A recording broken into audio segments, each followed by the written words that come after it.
Hello friend, तो आपके सामने लेकर आ गए हैं लेक्चर नंबर 17 और ये है ग्राफ ऑफ साइन और कोसाइन फंक्शन। ठीक है, ग्राफ हो साइन का हो और कोसाइन फंक्शन, ये दो चीज़ों पे आपको ग्राफ बनाने का आ सकता है। एकदम सिंपल है। इसके पहले वाले वीडियो में मैंने आपको एंगल, इसके पहले वाले वीडियो में मैंने एंगल बताना था। ठीक है, बताया था मैंने कि एंगल की वैल्यू बताया था और साइन कॉस का लिखा भी था, और बाकी का मैंने टेक्निक बताया था कि कैसे आप याद रख सकते हो। ठीक है, और फाइंड आउट भी कर सकते हो। तो चलिए उस चीज़ के बेस पे हम ग्राफ प्लॉट करना सीखते हैं। ज़रूरी नहीं है कि आपके पास ग्राफ पेपर हो, मैं आपको टेक्निक बता रहा हूँ, वो चीज़ें फॉलो करिए, आपका आ जाएगा। ठीक है, तो चलिए हम बात करते हैं कि एक क्वेश्चन ले लेता हूँ, उसके बेस पे मैं आपको टेक्निक बताता हूँ। ठीक है, ताकि आपको आइडिया मिल सके।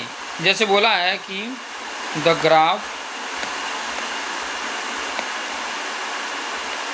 Of y equal to sine x दिया है, और यहाँ पर x के लिए क्राइटेरिया क्या दिया है, 0 से बड़ा होना चाहिए या इक्वल होना चाहिए, या उससे 2 पाई से छोटा होना चाहिए। कहाँ तक होना चाहिए? 2 पाई तक।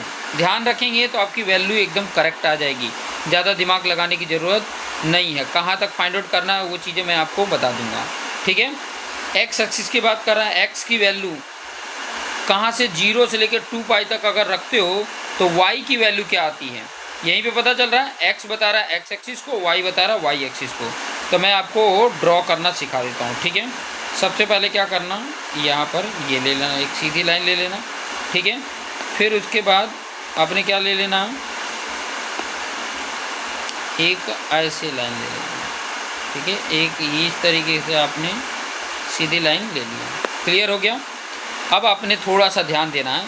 सबसे पहले तो ये जो बता रहा है वो x को बता रहा है, क्लियर, और ये जो बता रहा है वो y को बता रहा है। इस तरीके से इंडिकेट कर दीजिए। क्लियर, मैं रेड कलर ले लेता हूँ ताकि आसानी से आपको बता सकूँ। अब मैंने यहाँ पर लग दिया। सबसे पहला कौन सा एंगल आता है, थोड़ा सा देख लीजिए। कौन सा एंगल आता था? 30 डिग्री। 30 को मैं क्या लिखता था? π/6। उसके बाद 45 डिग्री होता था। अगर ए इक्वल ले रहे हैं तो 30 के बाद 60 आएगा, π/3 लिख दो। फिर बाद में 90 आ जाता था, π/2। मैं 30 का गैप लेके चल रहा हूँ। ठीक है, आप आधा 45 लेके भी चल सकते थे, मैं 30 लेके चल रहा हूँ। उसके बाद 30 ऐड कर देंगे तो 120 हो जाएगा, जिसको 2π/3 बोलते हैं। ठीक है, उसके बाद 5π/3 हो जाएगा।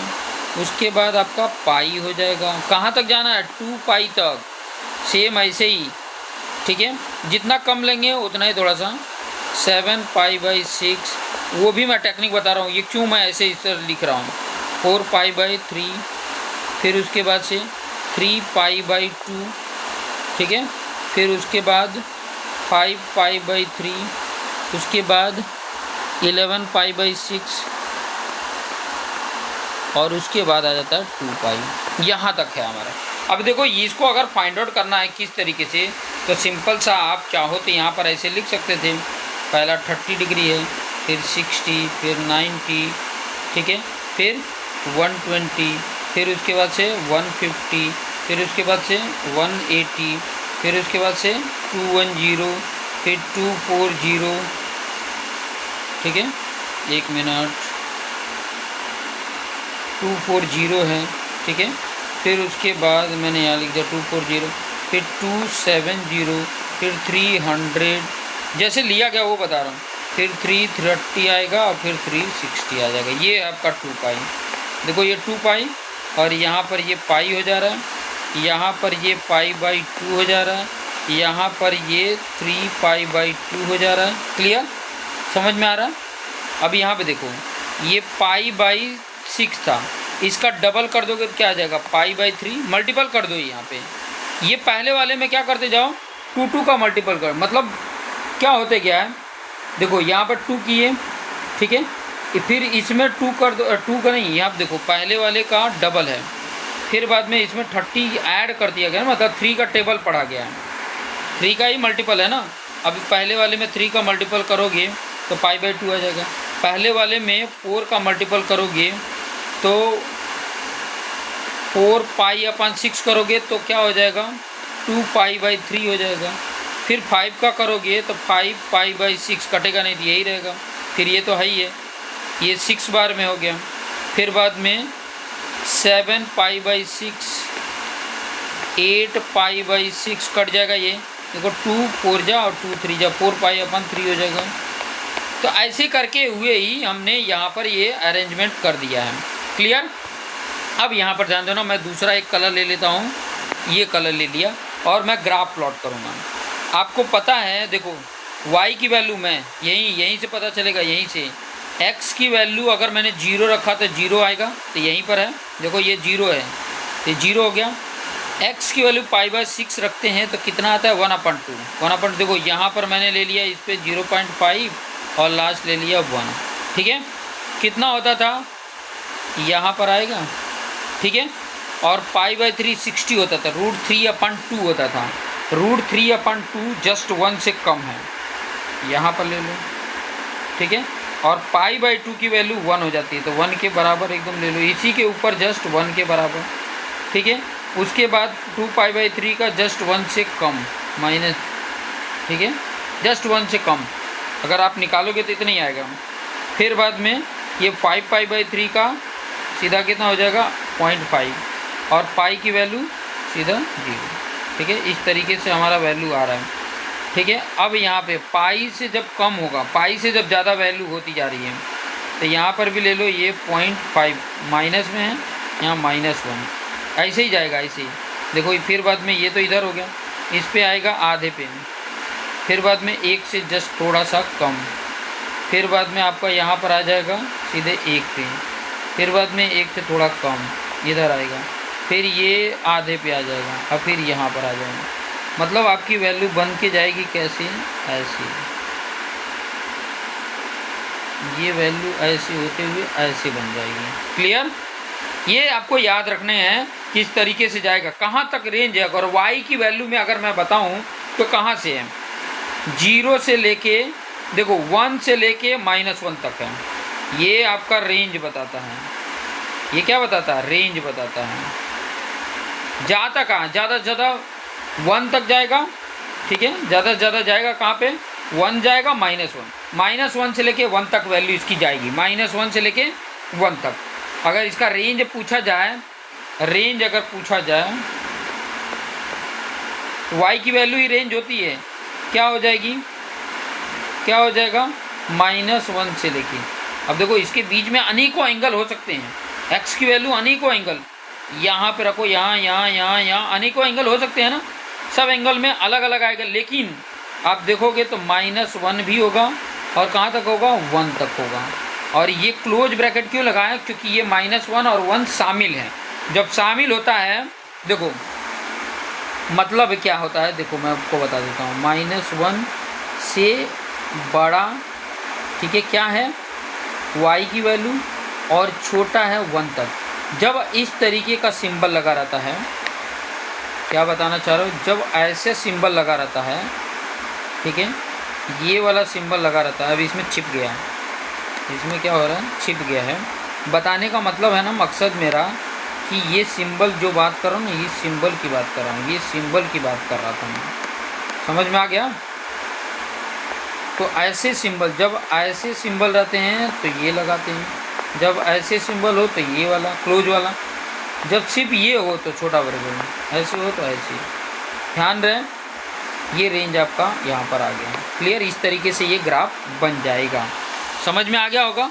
ठीक है, ऐसे ही कॉस का अगर मुझे बनाना है तो कॉस का कहाँ कैसे बनेगा, यहाँ पर बना लेते हैं। जैसे कॉस का ही दे दिया, ग्राफ ऐसे करके दे दिया, द ग्राफ और y = cos x दिया है, और इसका भी रेंज 0 से लेके x से लेके 2π। ठीक है, अब मैं एग्जैक्ट इसी को कॉपी अगर करने का ट्राई करूँ तो देखो कॉपी हो पाता है क्या, कैसे कॉपी करते हैं, ऐसे शायद है, ठीक है, मे भी ऐसे ही तो है। अगर मुझे यहाँ से लेना है तो देख लेता हूँ, नहीं है, नहीं है, मुझे कॉपी कर, ये वाला शायद है, इसके थ्रू मैं इसको कॉपी कर सकता हूँ।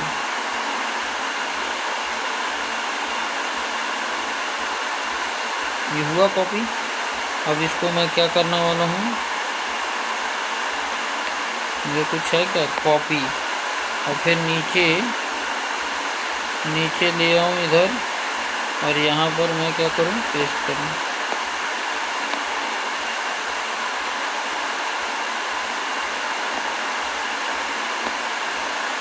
शायद हो जाए इधर।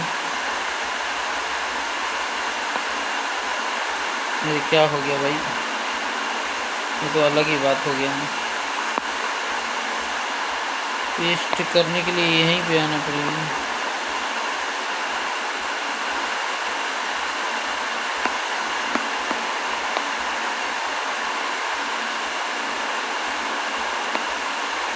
कुछ है नहीं, चेकिंग फुल स्क्रीन नहीं आ रहा है, मतलब इधर से लिया तो कॉपी भी किया, लेकिन पता नहीं, मैं ऐसे तो कर लिया ये। ठीक है, हो गया ना, चलो कॉपी हो गया। अभी यहाँ पर मुझे ये तो हो गया। अरे यार ये क्या हो रहा है, पूरा गड़बड़ हो गया। यहाँ पर जैसे था वैसे रहने दो, देखते हैं यहाँ पे आ पाता है कि नहीं। समय का बर्बादी है सब, नहीं है ना इसमें। स्क्रीनशॉट तो लिया लेकिन दिख नहीं रहा है, कोई नहीं, चलेगा, कोई नहीं, मैं आपको बना देता हूँ। इतना टाइम लगाने से अच्छा है कि मैं बना ही देता हूँ। पहले तो एक वाई एक्सिस हो गया, फिर बाद में एक मैंने एक्स एक्सिस ले लिया। ठीक है, अभी मैंने ये बना दिया, और वैसे ही यहाँ पे 0, फिर उसके बाद से वही ले लेते हैं, π/6, π/3, फिर π/2, और जो जो एंगल आया था इसे इसे आपने लिख देना है। ठीक है, क्या लिखते जाओगे, वही लिखते जाओ ना।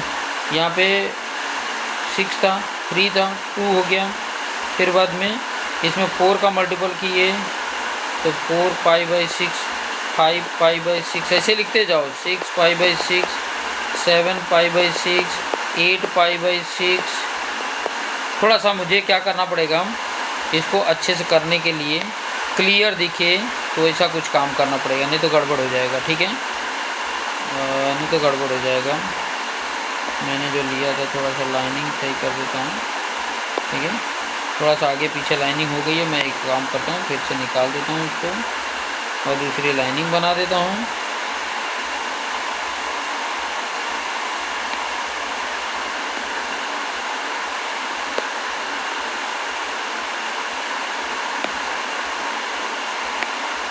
ये एक्स हो गया,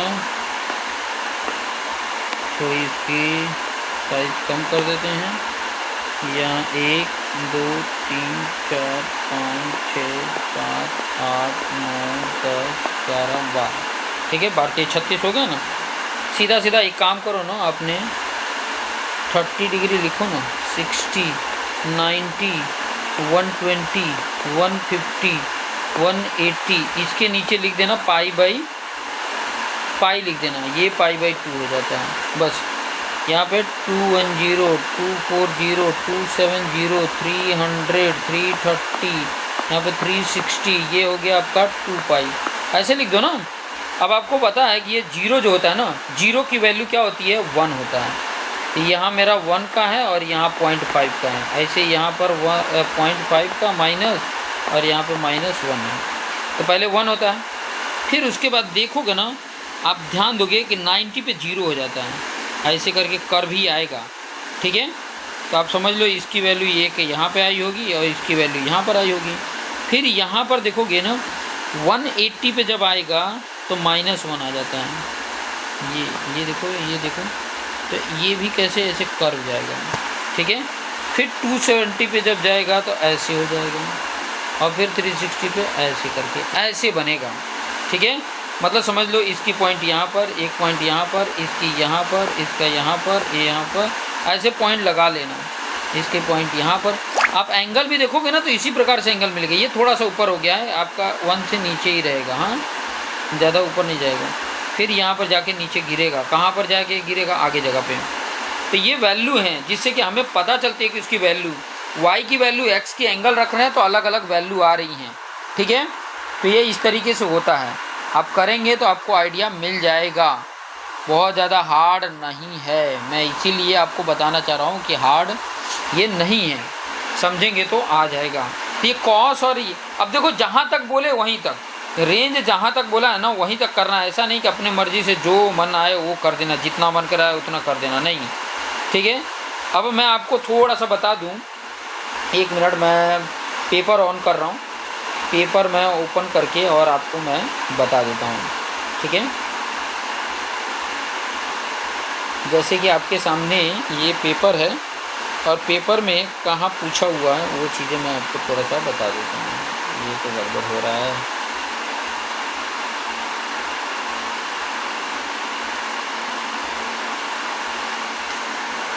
हाँ चलिए पेपर मेरे पास ऑन हो गया और मैं क्वेश्चन कहाँ पूछा है ग्राफ का वो मैं आपको बता देता हूँ। ये कौन सा पेपर ऑन किया है मैंने, समर 2024 का, समर 2024 और 16 मिनट भी हो गया ना, तो मैं आपको बता देता हूँ ताकि आपको आइडिया मिल जाए। खाली मैं क्वेश्चन बता रहा हूँ और क्या क्वेश्चन दिया वो भी मैं बता देता हूँ।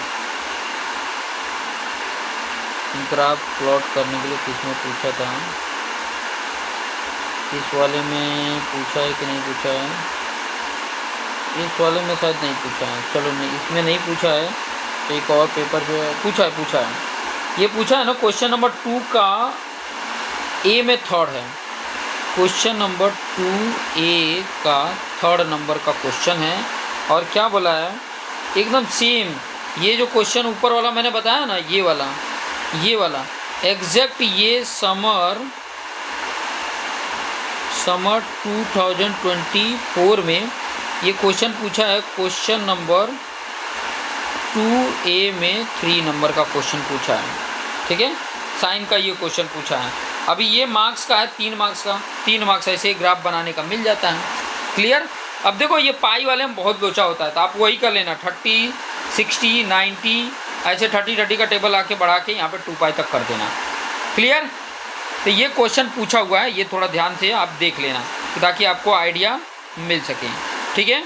तो देखते रहो और अपने आप को बेस्ट बनाते रहो, ठीक है। फिर एक नया क्वेश्चन आपको कल मिलेगा, तो आप अपने जितने भी दोस्त मित्र हैं उनको तक ये पहुंचाइए ताकि वो भी इसका बेनिफिट ले पाएँ।